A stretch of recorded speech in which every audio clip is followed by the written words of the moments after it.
Purchase invoice का procedure बहुत simple है। सबसे पहले हम परचेज सेगमेंट के अंदर देखेंगे। यहाँ पे परचेज इनवॉइस का ऑप्शन आ रहा है। यहाँ पे जो इनवॉइसेस पहले से बनी हुई हैं उनकी लिस्ट शो हो रही है।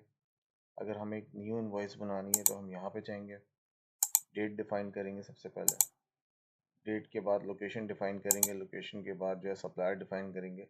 सप्लायर अगर इन केस नहीं बना हुआ तो हम क्या करेंगे कि मास्टर फाइल पे जाएंगे अकाउंट्स की, और यहाँ पे सप्लायर सेटअप में जाके सप्लायर को क्रिएट कर देंगे। सप्लायर फिर फॉर एग्जांपल मैंने यहाँ पे लकी सेलेक्ट कर लिया है। Debit to tax ledger discount income, ये बाय डिफ़ॉल्ट सेलेक्ट हुए हुए हैं, ये चेंजेबल है। किसके परचेज अकाउंट का हेड कौन सा वाला रखना है हमें? टैक्स लेजर, अगर इनकेस टैक्स अप्लाई होता है तो उसके लिए कौन सा लेजर यूज़ करना है। डिस्काउंट इनकम जो हो रही है, जो हम परचेज के टाइम पे डिस्काउंट अवेल कर रहे हैं, उसके लिए हेड कौन सा सेलेक्ट करना है। बाय डिफ़ॉल्ट ये प्री सिलेक्टेड होते हैं। सप्लायर का अपना बिल नंबर जो है वो फॉर एग्जांपल यहाँ पे मैंने इनपुट कर दिया है। डिलीवरी डेट अगर इनकेस एप्लीकेबल है तो हम डाल सकते हैं। नोट्स वगैरह हम डाल सकते हैं यहाँ पे चेज। अच्छा, इसके बाद अब यहाँ पे 3-4 चॉइसेस है हमारे पास आइटम को इनपुट करने के लिए। पहली चॉइस ये है कि मेरे पास अगर एक्सेल शीट में बारकोड की लिस्ट आई हुई है, लिस्ट अवेलेबल है, जो हमारे सिस्टम की जनरेटेड बारकोड्स हैं, अगर उसकी लिस्ट अवेलेबल है तो मैं यहाँ पे इसको पेस्ट करूँगा और वैलिडेट कर दूंगा। दूसरा तरीकेकार ये है कि मैं यहाँ पे बारकोड को स्कैन कर सकता हूँ 1 बाय 1 करके। तीसरा तरीकेकार ये है कि मैं यहाँ पे बारकोड को सर्च कर सकता हूँ आइटम नेम के हिसाब से या किसी ब्रांड के हिसाब से, जैसे भी मैं सर्च करना था यहाँ पे मैं सर्च कर सकता हूँ।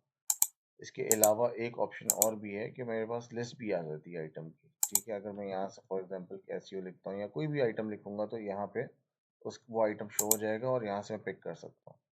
इसके अलावा एक चीज़ इसमें और भी अवेलेबल है, एक ऑप्शन, वो ये है कि मैं इम्पोर्ट आइटम पे जाऊँ और मैं यहाँ पे डेट रेंज डिफाइन करूँगा कि आज के दिन मैंने जितने भी आइटम्स क्रिएट किए हैं, कोई ख़ास बारकोड भी बता सकता हूँ, प्रोडक्ट कोड भी बता सकता हूँ, या फिर सिर्फ डेट रेंज भी बता सकता हूँ।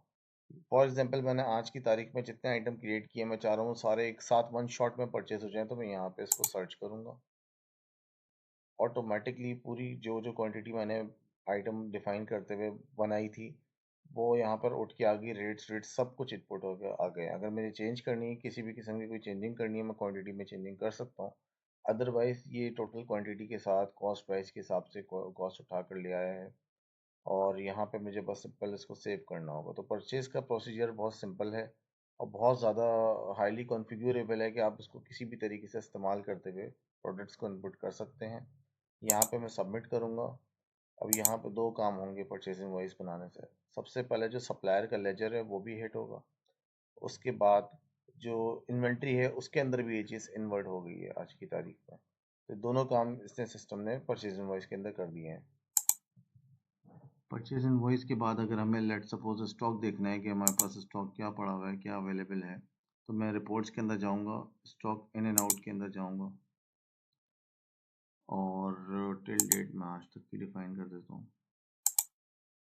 इसके बाद मेरे पास चॉइस है, मैं ओवरऑल देखना चाह रहा हूँ तो बहुत बड़ी रिपोर्ट आएगी, लेकिन अगर मैं कैसियो कर देता हूँ सिर्फ, तो ये मेरे कैसियो ब्रांड की रिपोर्ट शो करेगा।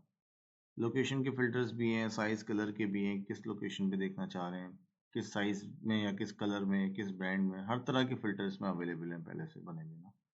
अब ये मुझे बता रहा है कि हेड ऑफिस की जो लोकेशन है, यहाँ पे फॉर्मल वॉचेस की कैटेगरी के अंदर कैसियो वॉच अवेलेबल है। दो इसके इन दोनों के सेम कोड हैं लेकिन बारकोड्स अलग हैं।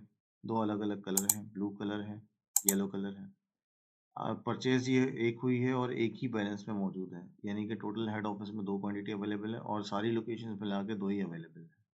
इस तरीके से ये मुझे स्टॉक रिपोर्ट बता रहे हैं।